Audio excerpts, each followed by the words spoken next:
राधा स्वामी राधा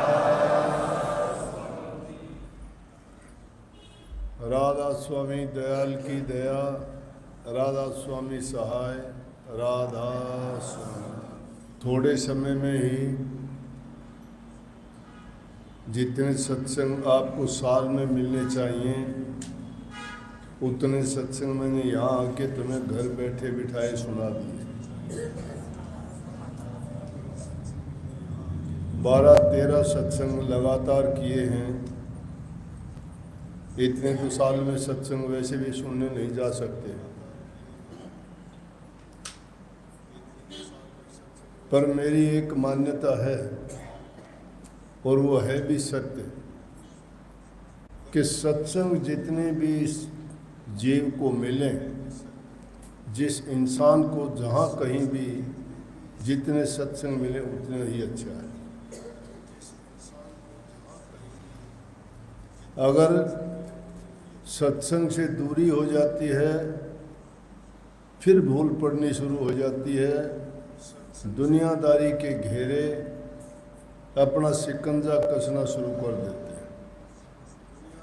जिसको हम काल भी कह सकते हैं, माया भी कह सकते हैं, शैतानी शक्तियां भी उनको नाम दे सकते हैं,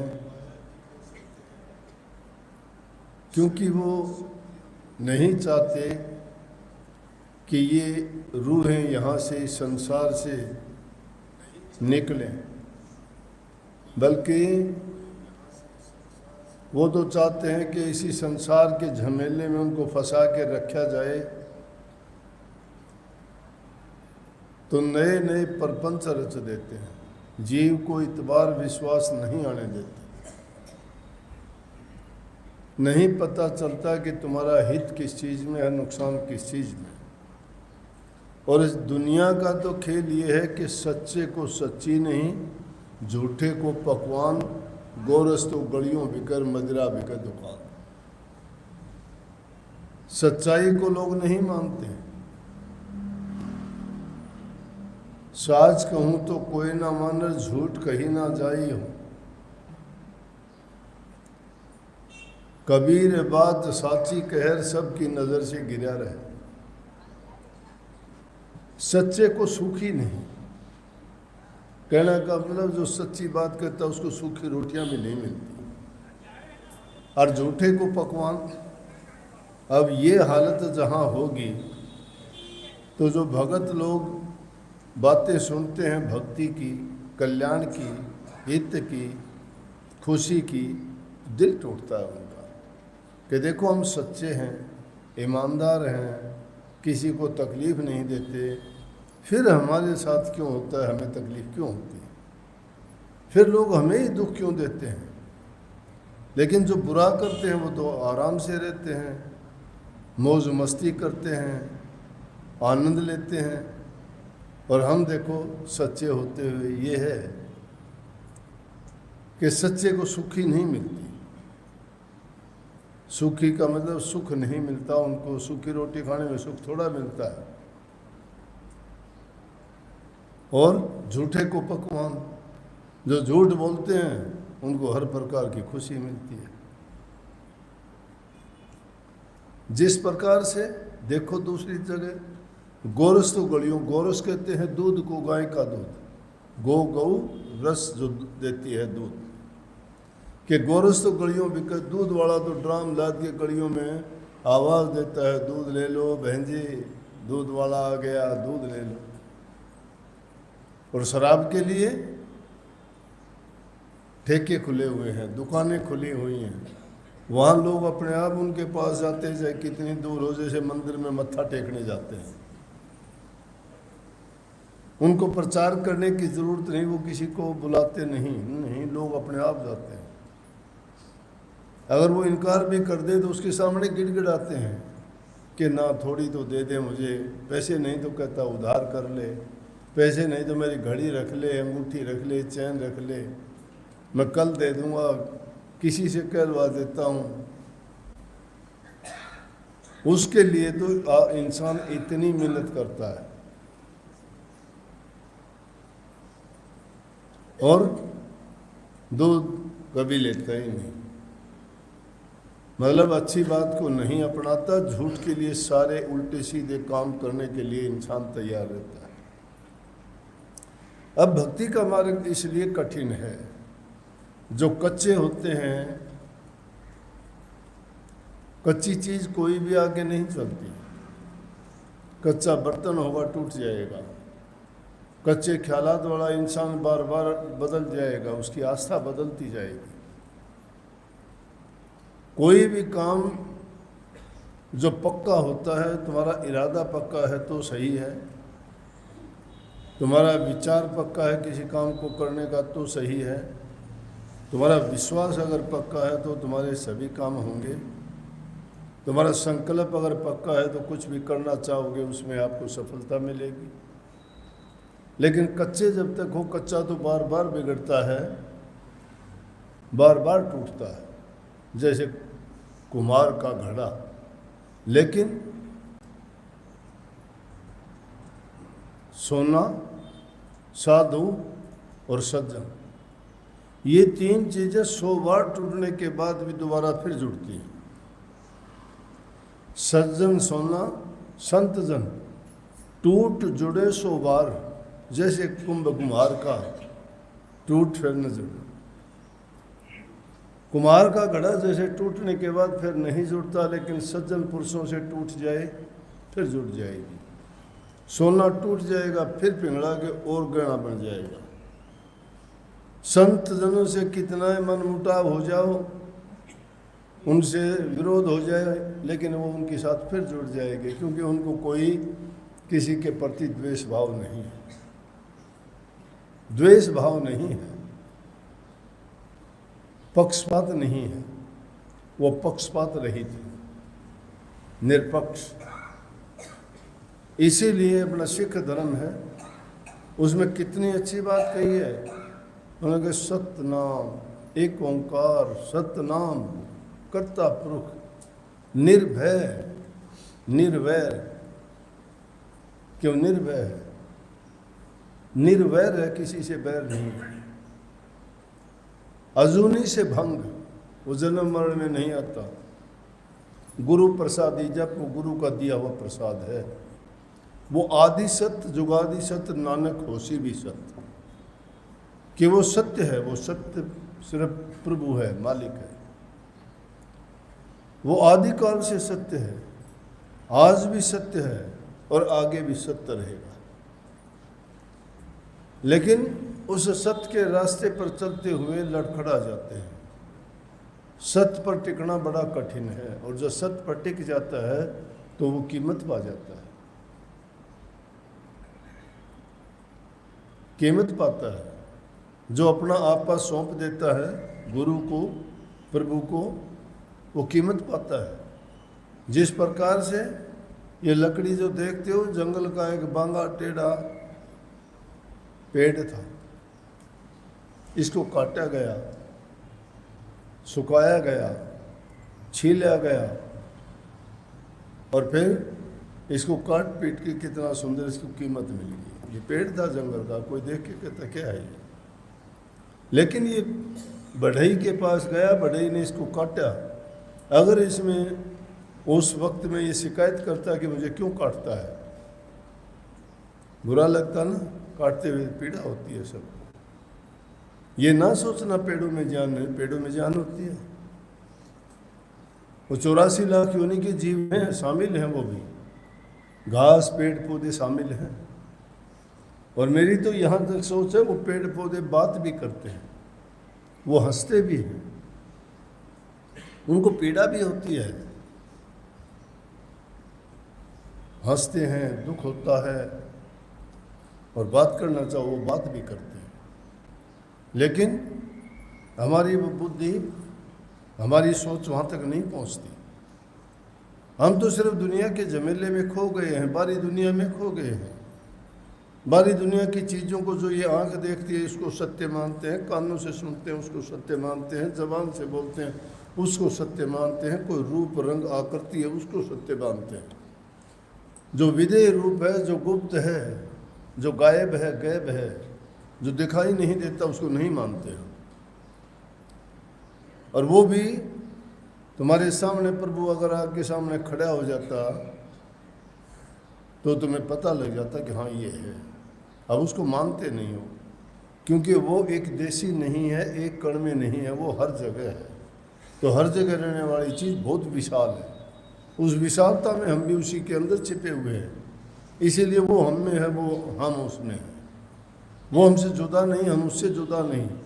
लेकिन फिर भी कबीर साहब कहते जल में मीन प्यासी मैं सुन सुन आवा हंसी। जल में मीन प्यासी मैं सुन सुन आवा हंसी। जल तो प्यास बुझाता है, मीन उसमें रहते हुए प्यासी कैसे हो सकती है? वो इस सूरत के लिए कहा गया है कि प्रभु की लीला है, उस प्रभु रूपी सागर के अंदर हम हैं और फिर भी उसकी तलाश करते हैं, उसकी प्यास है हमें। तो उसकी सच्ची तलाश करने के लिए हमें भी उतना ही सूक्ष्म बनना पड़ेगा, और सूक्ष्म बनने के लिए नाम की कमाई के रास्ते पे चलना पड़ेगा।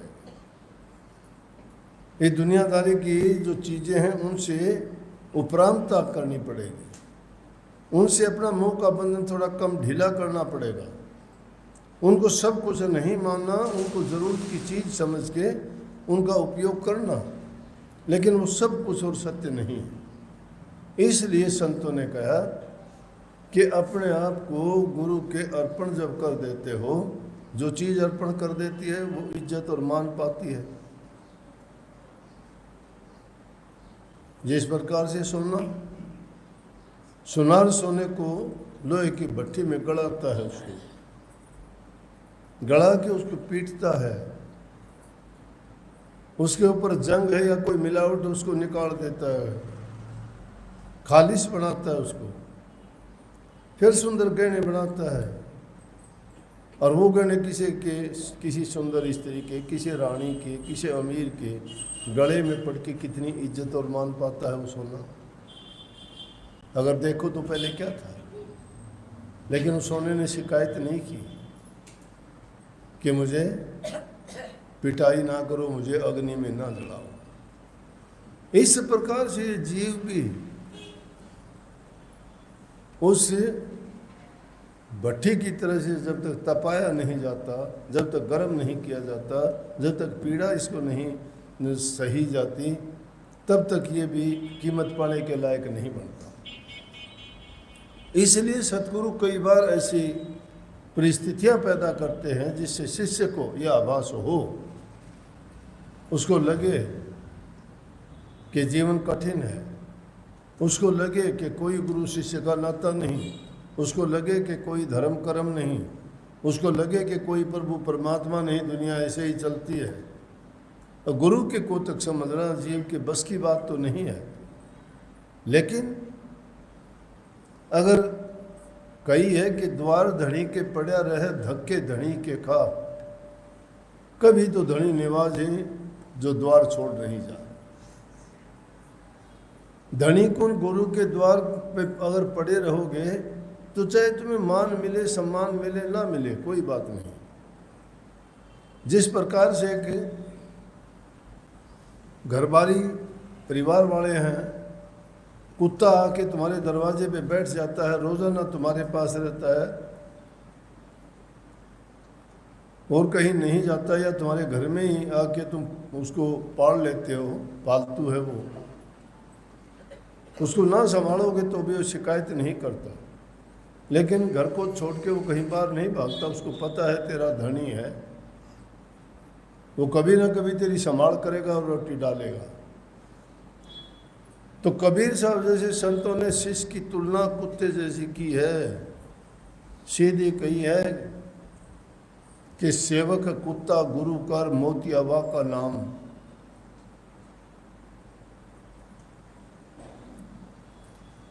कि सेवक जो है गुरु का कुत्ता और मोतिया उसका नाम है।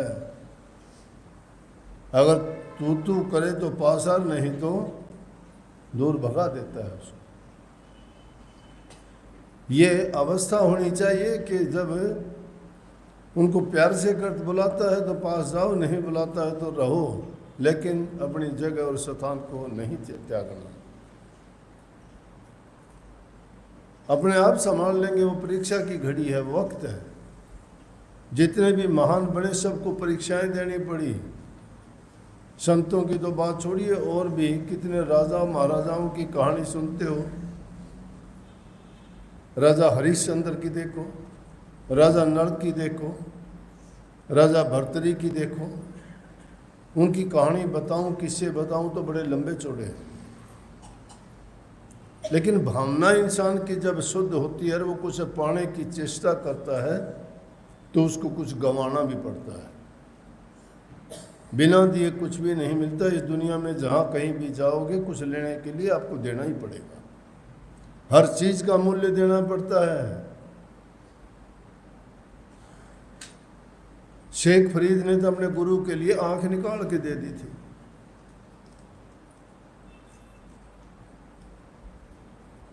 बाबा शेख फरीद बहुत उच्च कोटि के फकीर हुए हैं मुसलमानी।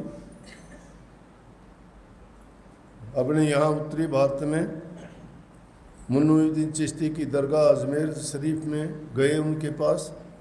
उन्होंने कहा कि तेरा अधिकार यहाँ नहीं है। उसके बाद बख्तियारुद्दीन काकी गुरु था दिल्ली में, उसके पास गए। लेकिन उन्होंने जब गुरु किया, और वो भी एक स्त्री पतिव्रता स्त्री के कहने से ज्ञान मिला। 36 वर्षों तक जाके जंगल में तप किया। 12 वर्ष तक तो अन्न नहीं खाया। काठ की रोटी पेट से बांध ली और जंगल में रहते हुए काठ की रोटी भूख लगती, उसी से 1-2 बार मुंह मार लेता। खाने को कुछ नहीं था। और कही कि रोटी मेरी काठ की, लावण मेरी भूख, जिन खादी है चौपड़ी बहुत सहन के दुख। कि मेरी रोटी काठ की है और लावण क्या है, मेरी भूख। मुझे भूख लगती है, इसी से मुंह मार के रह लेता हूँ। और लोगों के लिए कहा, अपने आप कहता है जब देखता है किसी को त्याग करता है वो इंसान, दूसरे की रीस नहीं करता। उनका उद्देश्य जो होता है उससे भटकता नहीं। चले जा रहे थे, एक जगह देखता है लोग अच्छे खासा भोजन का आनंद उठा रहे हैं। बाबा शेख फरीद ने देखा तो मन में आया कि देखो कितना अच्छा भोजन खा रहे हैं। लेकिन फिर याद करता है मेरा जीवन क्या है, मेरा इस भोजन से संबंध क्या है। फिर कहा उन्होंने, देख फरीदा चौपड़ी मत ललचावे जी, रूखी सूखी खाए के ठंडा पानी। अरे फरीद क्या देख के तू क्यों जिस चक्कर में पड़ता है, रूखी सूखी खा के अपना। वो शेख फरीद 36 वर्ष तक जंगलों में रहा। उसकी माँ ने भेज दिया छोटी सी उम्र में। अब ये माताएं जो चाहे वो कर सकती हैं, अपने बच्चे को जो चाहे बना सकती हैं। उनकी माँ ने बना दिया उसको। छोटा बच्चा था, छोटा बच्चा कुछ भी मांग ले, कुछ भी कह दे, लेकिन माँ चाहती है कि मैं इसको अच्छा बनाऊंगी।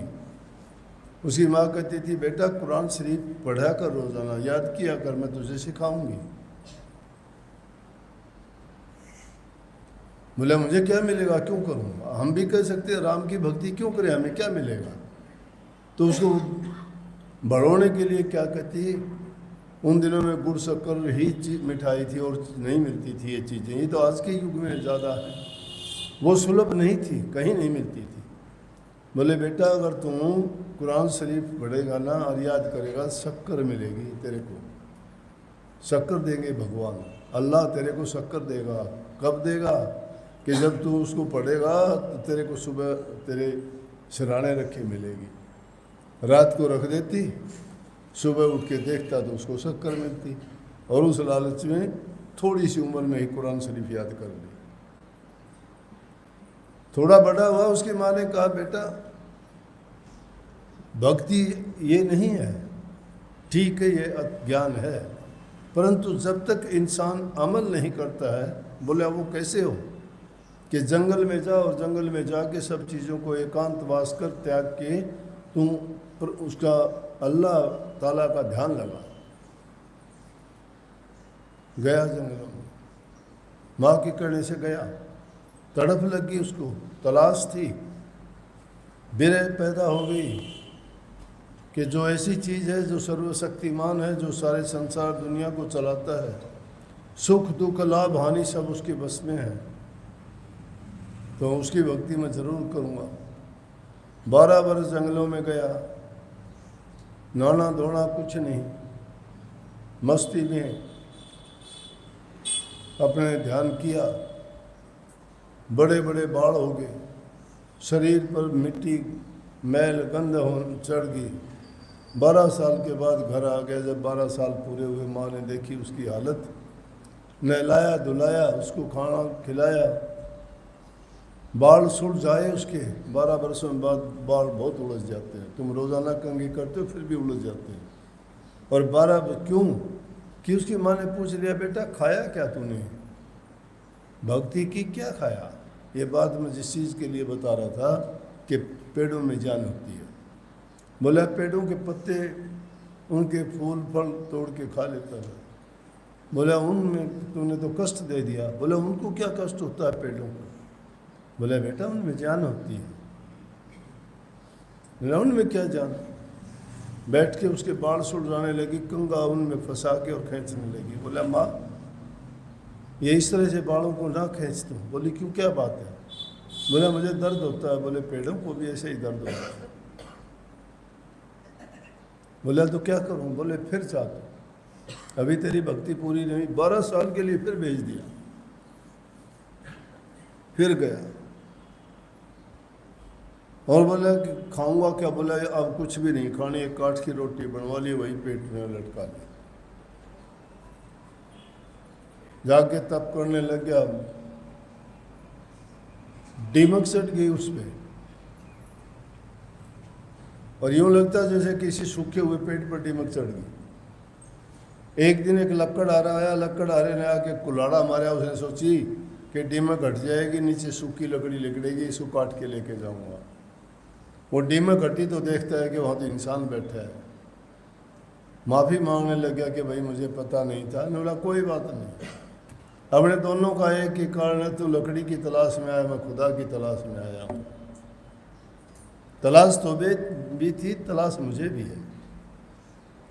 12 साल के बाद उसकी माँ कहने लगी बेटा जो चीज़ तुझे मिलनी चाहिए थी नहीं मिली। बोला क्या करूँ। फिर जा। फिर 12 बरस के लिए गया, और उस 12 बरस में उन्होंने ऐसा तप, ऐसी साधना की पूरे संयम के साथ कि उसमें सिद्धि शक्तियाँ आ गई। एक दिन शाम के टाइम ध्यान अवस्था में बैठा। शाम के टाइम पक्षी पेड़ों पे इकट्ठे होते हैं, सारा दिन घूम घाम के रात बितानी होती है। पेड़ों पे अपने जगह तलाश करते हैं कि रात कहाँ गुजारेंगे। सारे अपने दिन की बात करते हैं। वो पक्षी बैठ के कैसे गुजरी, कहाँ गए, क्या किया, क्या खाया, क्या पिया। हम भाषा नहीं समझते ना, लेकिन सब बड़ा शोर करते हुए एक दूसरे की राजी खुशी सब बातें पूछते हैं।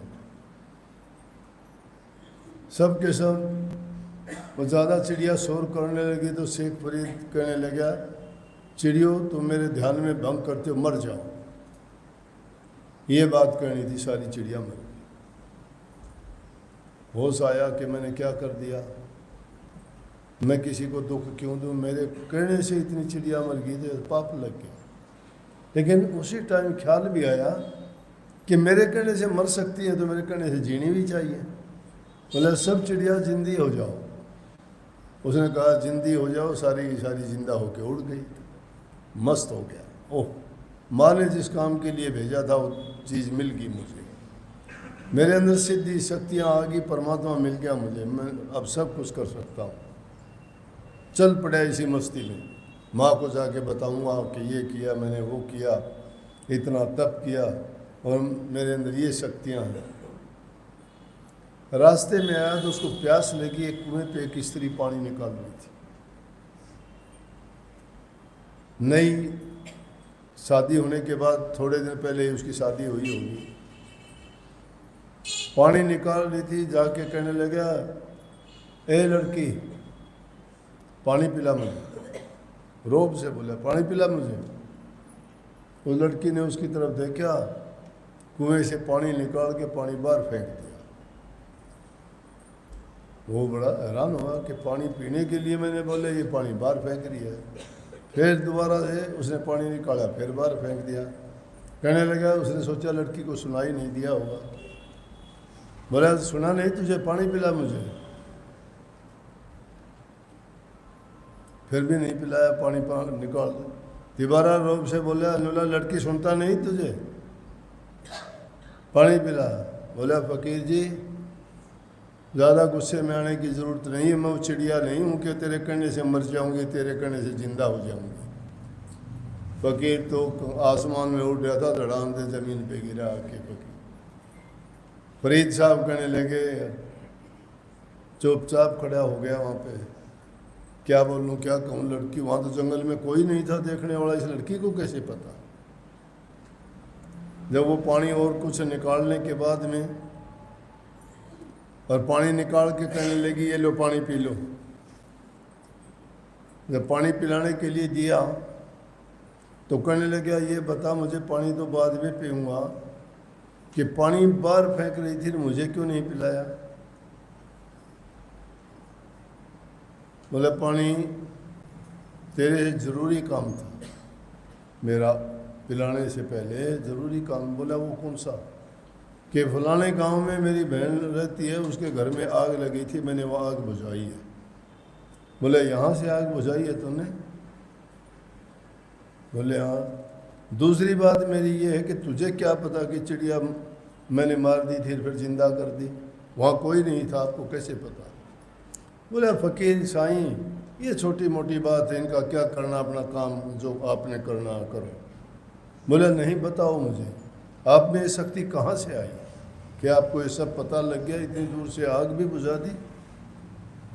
मेरे बारे में आपको पता लग गया, मैंने चिड़ियों को मारा, जिंदा किया, मैंने 36 वर्ष खो दिए और तूने छोटी उम्र लगती है, ये आप में शक्ति कहाँ से आई? बोला मेरे पति व्रत धर्म के कारण। मेरी नई नई शादी हुई थी, मैं और मेरे पति सोए हुए थे छत पर। मुझे उनके घर के बारे में ये नहीं पता था कौन चीज़ कहाँ रखी है। पतिव्रता स्त्री का धर्म ये होता है कि पति की सांस सांस पे वो नज़र रखे, या हुक्म अब्दुली ना हो जाए, कोई कमी ना रह जाए किसी बात में। अगर ऐसी बात होती है उसका पतिव्रत धर्म खंडित हो जाता है। बोला तो जब मैं नई नई शादी होके आई थी और नींद आई हुई थी मेरे पति को, तो नींद में उसने कहा पानी। मैं पानी लेके आई, जब तक वो दोबारा सो चुका था। पानी कहाँ से लाती वहाँ घर में, मुझे नहीं पता था पानी कहाँ है। मैंने क्या किया कि वहाँ से एक बर्तन लेके अपनी साड़ी फाड़ के और उसकी रस्सी बना के कुएं से पानी निकाल के रात को लेके आई, और पूरी रात में खड़ी रही। सुबह को जब उठने का टाइम हुआ, मेरा पति उठा और उसने कहा पानी। मैं बोली ये लो। तो वो हैरान थे कि बोलने से पहले पानी आपने दे दिया, आपको क्या पता कि अभी तो हम पहली बार मिले हैं, शादी होके आया, मेरी आदत का भी आपको क्या पता? बोले कि रात के टाइम आपने पानी मांगा था, मुझे पता नहीं था, पानी लाने में मुझे देरी हुई, आपको नींद आ गई दोबारा, ये पानी है। तो बोला मैं उस पतिव्रत धर्म के कारण मेरे अंदर शक्ति है। पतिव्रता स्त्री में शक्ति होती है, वो एक की पूजा करती है, पति की, पति को परमात्मा मानती है। जो एक को मान के उसी में अपना ध्यान टिका देता है, हमारे मन की एकाग्रता, हमारे बिखरे हुए विचारों की एकाग्रता, हमारी मानसिक सारी शक्तियाँ एक जगह जब केंद्रित हो जाती हैं, वही सिद्धि शक्ति बन जाती है। हमारे मुख से निकला हुआ वचन, किसी चीज़ पे डाली हुई दृष्टि और मन में सोची हुई बात का संकल्प सब पूरा हो जाता है, यही सिद्धि शक्तियाँ हैं। जो नाम का जाप करता है उसमें जबान की संकल्प सिद्ध वाक सिद्धि आती है, जो ध्यान करते हैं उनकी दृष्टि सिद्धि आती है, और जो वचन की सिद्धि करने के लिए मन में शुद्ध और पवित्र भावना रखते हैं। तो ये इस प्रकार की सिद्धि शक्तियाँ ये तंत्र योग में आती है, तंत्र विद्या में हैं, क्योंकि इनमें तन की जरूरत है। तन मात्राएं 5 हैं। उनको साध और सिद्ध करने से ये शक्तियाँ आती हैं। कहने लगे कोई बड़ी बात नहीं, मेरा तो पति धर्म के कारण ये शक्तियाँ अपने आप है, मुझे नहीं पता। फकीर बोला कि माँ के पास जाके बता दिया, तो बोले अब मैं क्या करूँ? बोले फकीर साईं, जब तक किसी पूरे गुरु की शरण में नहीं जाओगे आप कोई ज्ञान नहीं होगा। बाबा फरीद गए, उन्होंने गुरु धारण किया, गुरु की सेवा में रहने लगे। गुरु की सेवा करते करते एक रात इतना हुआ, तूफान आया, आंधी आ गई, उनके डेरे की सारी अग्नि बुझ गई। उनके गुरु को हुक्का पीने की आदत थी। अब गुरु को आज्ञा करे, शिष्य उसको पूरा ना करे तो शिष्य का धर्म भी पतिव्रता स्त्री की तरह से होता है, खंडित हो जाता है। अगर गुरु शिष्य को कोई काम कहे, वो शिष्य वो काम ना करे तो कैसा शिष्य हो? शिष्य तो बिना गुरु बनाए, एकलव्य ने भी अपना अंगूठा काट के दे दिया था, जबकि वो गुरु सही माने में उनके थे भी नहीं। द्रोणाचार्य इनकार कर दिया था, मैं तुझे शिष्य नहीं बनाऊंगा। उसने मिट्टी का गुरु बना लिया द्रोणाचार्य को जंगल में, और उसको गुरु मान के अपना साधना की, और ऐसा तीरंदाज बन गया कि दुनिया में उसके मुकाबले कोई नहीं था। गुरु द्रोण ने तो अर्जुन को ये कह दिया तेरे समान कोई भी धनुषधारी नहीं है। लेकिन एक दिन एक ऐसा वाक्य गुजरा कि जिसके कारण अर्जुन देख के हैरान हो गया कि ये काम किसने किया। क्योंकि उस भील के लड़के ने, एकलव्य ने, एक कुत्ता जा रहा था, कुत्ते के मुंह में बाणों से भर दिया मुंह उसका। जब वो कुत्ता बाणों के मुंह से भरा हुआ गुजरा तो अर्जुन ने देख लिया कि ऐसा कौन धनुषधारी है जिसने इस कुत्ते के मुंह को बाणों से भर दिया। गुरु द्रोण को बताया तो देखते हुए जंगल में गए, और जाके देखा तो वहाँ भील का लड़का एकलव्य था। जबकि वो पहले गुरु बनाने के लिए गया तो द्रोणाचार्य ने कह दिया था कि मैं राजाओं के और बड़े घरों के राजकुमारों को और कुलीन लोगों को ही शिक्षा देता हूँ, जो नीची जाति के हैं उनको मैं कोई शस्त्र विद्या ज्ञान और ये इस तरह वाली बात के लिए नहीं सिखाता। आ गया बेचारा मन में सोच के, लेकिन उसने गुरु मान लिया मन से गुरु मान लिया। गुरु ने इनकार कर दिया, इसलिए गुरु छोड़ सकता है, चेले को गुरु को नहीं छोड़ना चाहिए। गुरु भूल सकता है, शिष्य को नहीं भूलना चाहिए। यहाँ तो उल्टी बात है। 6 साल में आगे मुंह दिखाते हैं, फिर कहते जानता है मुझे, मैं क्यों रिश्तेदार है मेरा तुम? तेरा मेरा रिश्ता गुरु शिष्य का, मैं तुझे जानूं या तू मुझे जान? मुझे तुम्हें जानने की जरूरत है, तुम मुझे जानो। लाभ और फायदा उसमें होगा। उल्टी बात पूछते हैं, जानता है मुझे? हाँ खूब जानता हूँ। लेकिन जब गुरु द्रोण और अर्जुन गए वहाँ और जाके एकलव्य के पास खड़े हुए, एकलव्य ने उनके चरण, बोले बेटा तेरा गुरु कौन है? बोले गुरु और आप हो मेरे गुरु। बोले कि मैं तेरा गुरु नहीं हूँ, मेरे पास कब दीक्षा ली? बोले आओ दिखाऊं। साथ लेके गया, मिट्टी का जो बना रखा, तो गुरु द्रोण देख के हैरान हो गया, वो तो द्रोण की तस्वीर थी। बोला जी मैंने आपको उसी दिन गुरु मान लिया था, आपने तो इनकार कर दिया था, लेकिन मैंने मान लिया था। तो अब अर्जुन को सबसे बड़ा धनुषधारी दुनिया में रखना था, लेकिन मुकाबला करे तो एकलव्य उससे बड़ा था। इसलिए गुरु द्रोण ने क्या किया, कहने लगे भाई अगर तू मेरा शिष्य है तो शिष्य तो अपनी शिक्षा पूरी होने के बाद गुरु दक्षिणा देता है, तूने गुरु दक्षिणा तो नहीं दी मुझे। बोले आप हुक्म करो क्या दो? मेरा तेरे बाएं हाथ का अंगूठा दे, क्योंकि बाएं हाथ का अंगूठा दे दे कैसे खींचेगा तीर को, तीर चलाने के लायक नहीं रहेगा। चक्कू निकाला, जंगल में रहने वाला था, अंगूठा काटा, गुरु को भेंट कर दिया, बोला ये। तो ये है, गुरु को ऐसा चाहिए शिष्य का कुछ नहीं ले, शिष्य को ऐसा चाहिए गुरु को सर्वस्व दे। शिष्य को ये चाहिए गुरु को सब कुछ अर्पण कर दे, लेकिन गुरु को नहीं चाहिए गुरु क्यों ले उसका। गुरु वो होना चाहिए शिष्य का ले नहीं। गुरु तो अज्ञानवश दे देगा। आजकल के गुरु तो जब पाखंड पूजा करते हैं, लूट खसूट करते हैं, ठगते हैं शिष्यों के कुछ का कुछ कह के, नहीं, उनको भ्रम में डाल के कि तेरा ये होगा, तेरा वो होगा, तेरा इस चीज़ से कल्याण होगा, तेरे जाप कर दूंगा, तेरे मंत्र पढ़ दूंगा, तेरे पाप काट दूंगा, उनके बहाने से कुछ का कुछ। तो लेकिन शेख फरीद एक सच्चे सेवक थे। रात का टाइम था, गुरु कहने लगा बेटा हुक्का पीना है। अग्नि नहीं पूरे आश्रम में कहीं भी। अंधड़ और बारिश आने के कारण सारे आश्रम की अग्नि बुझ गई। उस टाइम में माचिस दिया सलाई कम ही होती थी। अब भीगने के कारण कहाँ से आग लेके आए। उसने ऊंचाई पे थे आश्रम, वहाँ से देखा तो गांव में एक जगह प्रकाश दिखाई दिया।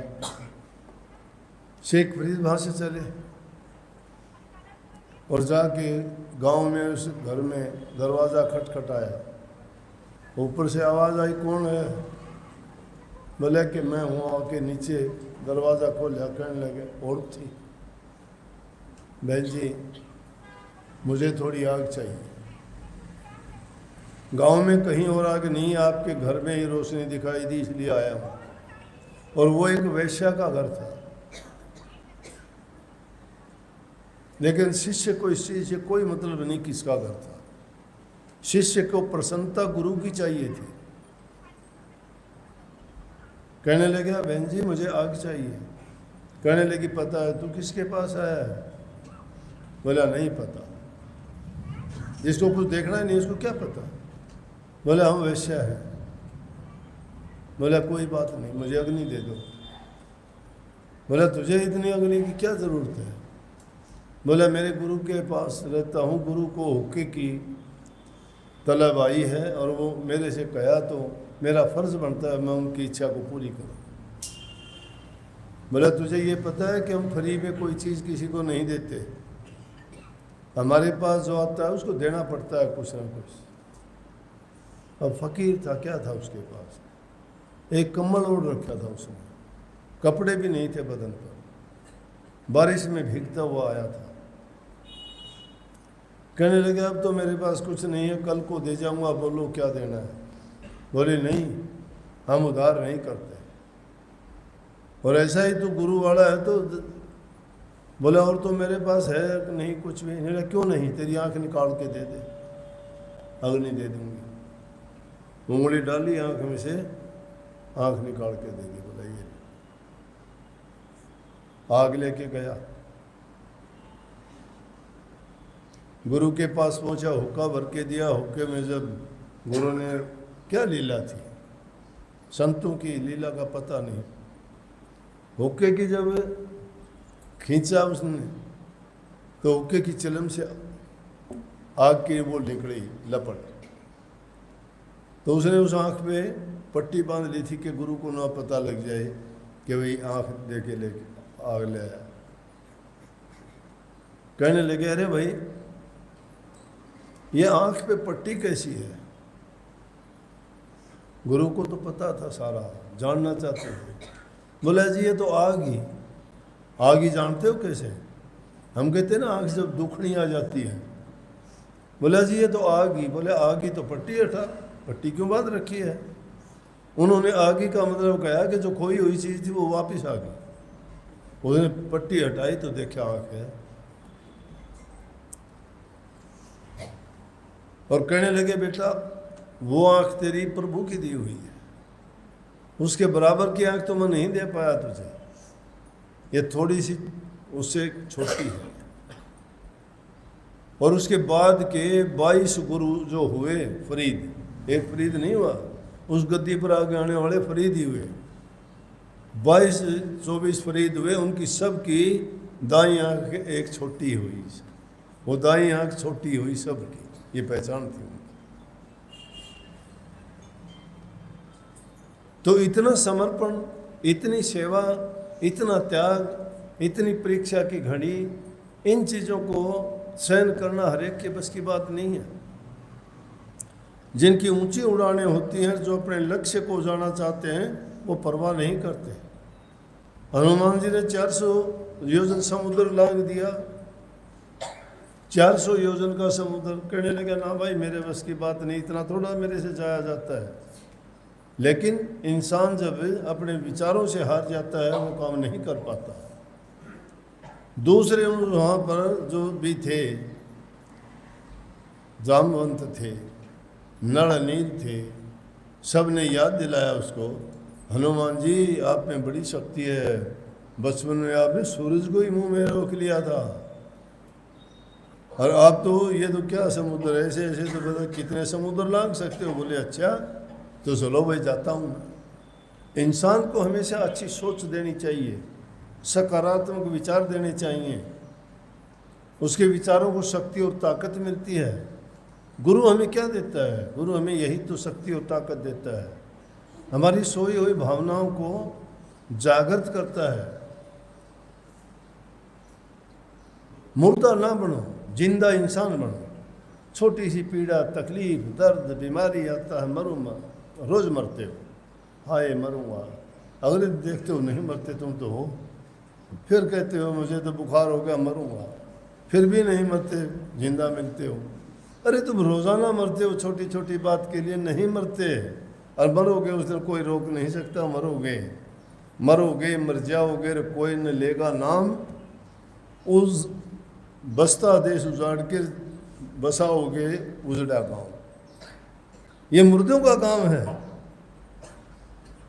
कोई नाम लेने वाला नहीं रहेगा, कौन याद करेगा? 10 दिन से फालतू कोई याद नहीं करता। मर जाओ, कभी मर जाओ, चाहे 10 दिन रोएंगे, 10 दिन याद करेंगे, उसके बाद वही हंसी मखौल, वही खुशियाँ, वही भूल, वही दुनियादारी के खेल, वही तमाशे। मरने वाला मरता है, इसलिए मरने से पहले जीने का रास्ता सीखो, और वो जीना है प्रभु की भक्ति करना, और उस भक्ति के रास्ते पे चल के पवित्र शुद्ध काम करो। किसी को दुख दर्द पीड़ा ना दो। अगर ऐसा करोगे तो तुम्हें उसके बदले में कष्ट उठाना पड़ेगा। जिस किसी को दे सकते हो सुख पहुंचाओ, जिस किसी को बोलो अच्छा और मीठा बोलो।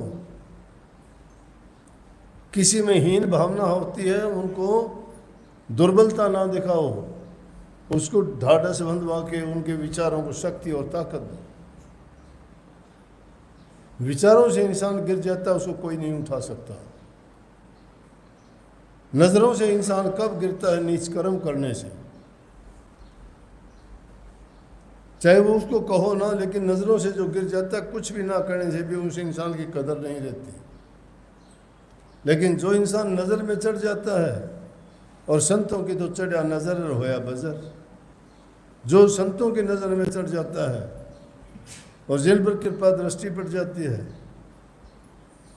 वो तो निहाल हो जाता है, मालो माल हो जाता है, वो प्रभु के घर का मेहमान हो जाता है, यहाँ नहीं रहने वाला। इस दुनिया में चंद रोज के लिए आए हो तो इस समय का पूरा लाभ उठाना चाहिए हमें। जिस काम और जिस उद्देश्य के लिए आए वो हमें करना चाहिए। अब गुरु की महिमा यूँ गाई जाती है, तो इसलिए भक्ति करने के लिए भी हमें मेहनत इतनी करनी पड़ती है कि जब जाके कहीं दूध छठी का याद आ जाता है। इतना कठिन मारे गए। कबीर साहब ने तो दोनों तरह से इस बात को समझा के कहा कि पिया का मार्ग सुगम है, तू कह तनेडा, कि बहुत सुगम है। सुगम किस प्रकार से है? कुछ लेना देना ही नहीं, सुगम है। किसी को सुनाना कहना ही नहीं, सुगम है। इसका कोई मूल्य नहीं देना, सुगम है। लेकिन जो मूल्य देना पड़ता है वो बहुत कीमती है। अपनी सारे मन की इच्छा, अपने सारे मन के विचार, अपनी सब भावनाएं, सब की सब तो अर्पण करनी पड़ती, त्यागनी पड़ती है। त्याग बहुत बड़ी चीज़ है, लेकिन नहीं छोड़ा जाता हमारे से। जब छोड़ देते हैं तो इसलिए कहा कि पिया का मार्ग सुगम है, तू कह तनेडा, नाच न जाने बावड़ी का आंगन टेढ़ा। जो नाचना नहीं जानती ना वो सो बहाने लगाओगी मेरे पैर में, तो ठीक है आंगन ऊंचा नीचा था, ये ऐसा है वैसा है। अपनी कमी नहीं, दूसरे में कमी ढूंढ के उनको बताते हैं। दूसरे की बुराई देख के बड़ी हंसी मजाक करते, अपनी बुराई कोई नहीं देखता, मेरे में क्या कमी है। दोस्त पराया देख के चले हसंत हसंत, अपना याद ना विदा का आद न अंत। अपनी भी गलतियां, अपने भी जो हमारी आदत बुरी है उनको सोच ले, देख ले। जो इंसान अपनी जांच परख कर लेता है वो कभी गलती नहीं करता। संतों की भाषा अगर समझते तो वह कहते बुरा जो देखण मैं चला तो बुरा ना मिलिया कोई, जो तन खोजूं अपना तो मुझसे बुरा ना कोई। हम सब दोषों से भरे पड़े हैं, सब दोषों से भरे पड़े हैं। जो चीज़ हमें याद है ना, झूठ की, कपट की, निंदा की, बुराई की, ये सारी चीज़ हमें बरी हैं, हम इनसे बरी नहीं हैं। लेकिन इनका सही उपयोग अगर किया जाए और सही समय पर इनको सच्चाई के साथ निभाया जाए, वो सच्ची भक्ति है। किसी चीज़ को, एक चीज़ को पकड़ के और उस पर इतना सख्त नहीं होना चाहिए कि जिसके कारण हमारी बात से किसी को ज़्यादा कष्ट हो या ज़्यादा पीड़ा हो, तो बात अच्छी कही भी दूसरे के लिए बुरी साबित हो जाती है। और कई बार हमारा सख्त बोलना भी इंसान को सुधार देता है। जिस बात में किसी का हम हित करते हैं वो सख्त बोलने में कोई दोष नहीं है, और किसी बात से मीठा बोलने से किसी का नुकसान होता है तो मीठा बोलना बड़ा पाप कर्म है। हर चीज़ को यहाँ बड़े संतुलन के साथ, बड़े सोच विचार के साथ हमें समझना, बोलना पड़ता है। तो जो इंसान इस प्रकार से ख्याल करता है, विचार करता है, ये बातें बड़े आसानी से सत्संगों में मिल जाती हैं। एकांत अपनी तो है ही नहीं। दर्पण सच्चाई बता सकता है या गुरु सच्चाई दिखा सकता है। दूसरा आदमी पक्ष रखने वाला कभी सच्चाई नहीं बताएगा। वो तो लाख दोष होते हुए भी बड़ाई करेगा उसको। शीशा नहीं छिपाता किसी की बात, जैसे होगे वैसा ही चेहरा दिखाएगा। तुम लाख कोशिश कर लो, लाख छुपाने की कोशिश करो, वो वही रखेगा। लेकिन गुरु भी तुम्हारा प्रकट कर देगा। गुरु और दर्पण की एक जैसी तासीर है, लेकिन उनके दोष निकालने से बुरा ना मानो, उस दोष का सुधार करो, दोष निकालो, उस बुराई को त्यागो। और ये चीज़ें एक एक करके त्यागते चले जाओगे ना तो बहुत कुछ सुधार हो जाएगा। और जब इन चीज़ों को छोड़ ही देंगे तो सिर्फ बच अच्छा जाएगा। इसलिए कही है, भला किसी का कर न सको तो बुरा किसी का मत करना। भला नहीं कर सकते, रे मन भला न कर सके, बुरे पंथ मत जा, अमृत फल चाखा नहीं तो विष फल खाएगा। अमृत का फल नहीं चख सकते तो जहरी फल खाना छोड़ दो। अगर अच्छा नहीं कर सकते तो बुराई त्याग दो, लेकिन बुराई त्याग देगा तो बच ही अच्छाई जाएगी। फिर ये कहने की ज़रूरत ही नहीं तुम अच्छा करो, लेकिन सारी चीज़ें उस प्रभु के नाम में आ जाती हैं। जब उस नाम भक्ति करोगे सारी बुराइयां अपने आप निकलती चली जाएंगी, क्योंकि ये दोनों चीज़ें इकट्ठी नहीं रह सकती। जहाँ काम तहाँ नाम नहीं, जहाँ नाम नहीं काम, कहें कभी दो मिले नहीं, रवि रजनी एक ठाम। जहाँ काम है वहाँ कामनाएं हैं, और जहाँ कामनाएं हैं वहाँ नाम नहीं है। नाम अगर रखते हो तो कामनाएं खत्म होंगी, काम भी खत्म होगा।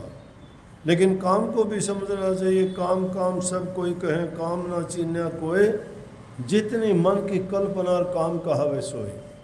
मन में जो कल्पनाएं उठती हैं वो सभी काम हैं। काम काम तो सभी कहते हैं, लेकिन काम के मायने समझना बहुत ज़रूरी है। तो काम क्या है? मन में उठने वाली कल्पनाएं जो भी होती हैं। काम को एक विषय विकार का छोटा मायना लेके काम नहीं मानना चाहिए। कर्मबंदी संसार है, सब काम है। हम यहाँ सब काम करने के लिए आए हैं, काम अवश्य करने पड़ेंगे, लेकिन काम के स्वरूप को जानो। कोई गलत काम ना करो, नेक काम करो, अच्छा काम करो, भक्ति वाला काम करो, जिससे जीवन सुधरे और हमारा पाप कर्म करने से बचे और जो जीवन मिला है उसका सदुपयोग करके अपने निज घर में पहुँचे। संतों का ये संदेश है, इसीलिए वो संसार में आते हैं कि इन जीवों को निज घर का भेद देके उनको इस काल और माया के कीचड़ से निकालना चाहते हैं। लेकिन ये है कि ये दुनिया को अपनी मान बैठे हैं, इसको सच्ची मान बैठे हैं, जबकि सच्ची नहीं, ये झूठा है। संसार सारा सब झूठा है। यहाँ झूठ का पसारा है, झूठ हमें पसंद है, पाप कर्म हमें पसंद है, बिना सिखाए सीखते हैं और उनमें बड़ा आनंद और मज़ा आता है। जिस प्रकार से गंदगी की मक्खी गंदगी में मज़ा लेती है, गंदी नाली का कीड़ा गंदी नाली में खुश रहता है। कितनी गंदी योनियाँ हैं, सूअर, सांप, कुत्ता, गंदगी के कीड़े, लेकिन वो उसी में खुश है। योनि वो भी हैं, योनि वो भी हैं, वो भी जानते समझते हैं। इंसान सब चीज़ों को जानता है। परमात्मा के बाद दूसरा नंबर इंसान का ही है, और ऐसा जीव कोई भी नहीं है। और इंसान सबकी जानवरों की भाषा भी समझता है, उनको हर प्रकार से पढ़ा सिखा लेता है। बंदरों को सिखा दिया, रीछों भालुओं को सिखा दिया, हाथियों को सिखा दिया, शेर चीतों को सिखा दिया, भालुओं को सिखा दिया।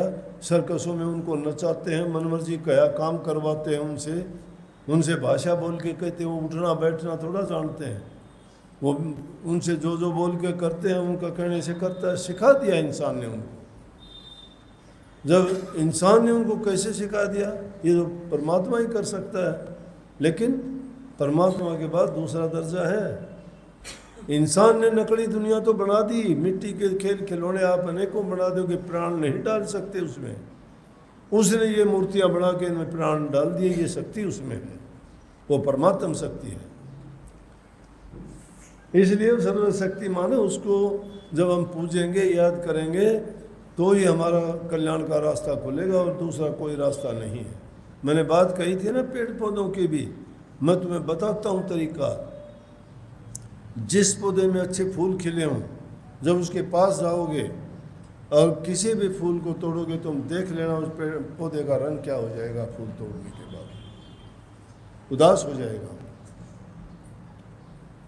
पहले खिला हुआ था, खुश था।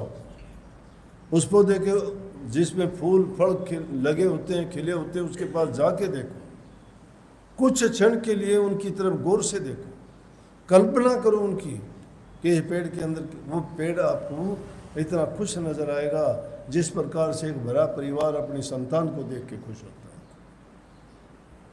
गौर करोगे तो तुम्हें, अगर गुप्त रूप से बात करोगे तो भी जवाब देगा वो पेड़। और जो पेड़ को काटने के लिए कुल्हाड़ा कंधे पे रख के जाता है ना, पेड़ दूर से देखते ही पत्ते मुरझा जाते हैं उसको पता है कि दुष्ट अब तुझे खत्म करने आया है। बहुत सेंसिटिव होते हैं। छुई मुई का पौधा देखा हुआ, हाथ लागते ही मुरझा जाता है। तो है ना उनमें सारी, इतनी तो नहीं लेकिन है समझ। इसलिए इंसान में तो बहुत समझ है, सब कुछ जानते समझते, फिर ये गलत काम क्यों करता है, क्यों पाप कर्म करता है, क्यों जीवन को बर्बाद करता है। इसको ये पता है कि प्रभु की सच्ची भक्ति ही मेरे जीवन को सफल बनाएगी, और उसी काम के लिए मैं आया हूँ। इसलिए राम नाम की पूंजी की गांठ बांधा करो। समझ गए कि नहीं? भक्ति करो, प्यार से रहो, अपना कमा के खाओ, ईमानदारी और सच्चाई के साथ, किसी का दिल ना दुखाओ, चाहे वो कोई भी हो। भूखे गरीब की मदद करो, ये इंसानियत है, मानवता का धर्म है ये। परमात्मा ने तुम्हें इस लायक बनाया है तो उनकी मदद करो। सबको बहुत बहुत आशीर्वाद। राधा